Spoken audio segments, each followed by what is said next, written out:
Isaiah chapter 2. The word that Isaiah the son of Amoz saw concerning Judah and Jerusalem.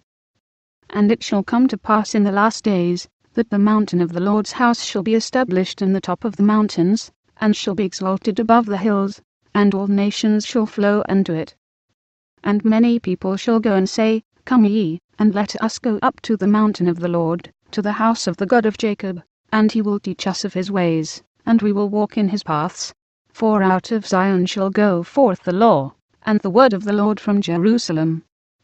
And he shall judge among the nations, and shall rebuke many people, and they shall beat their swords into plowshares, and their spears into pruning hooks.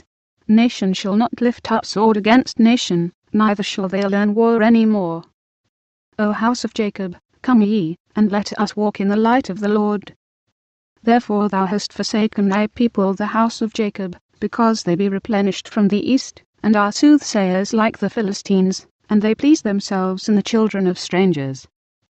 Their land also is full of silver and gold, neither is there any end of their treasures. Their land is also full of horses, neither is there any end of their chariots. Their land also is full of idols, they worship the work of their own hands, that which their own fingers have made. And the mean man boweth down, and the great man humbleth himself. Therefore forgive them not.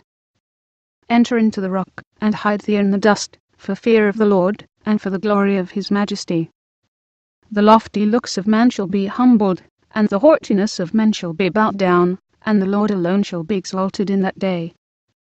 For the day of the Lord of hosts shall be upon every one that is proud and lofty, and upon every one that is lifted up, and he shall be brought low, and upon all the cedars of Lebanon that are high and lifted up, and upon all the oaks of Bashan, and upon all the high mountains, and upon all the hills that are lifted up, and upon every high tower, and upon every fenced wall, and upon all the ships of Tarshish, and upon all pleasant pictures. And the loftiness of man shall be bowed down, and the haughtiness of men shall be made low, and the Lord alone shall be exalted in that day. And the idols he shall utterly abolish. And they shall go into the holes of the rocks, and into the caves of the earth, for fear of the Lord, and for the glory of his majesty, when he riseth to shake terribly the earth.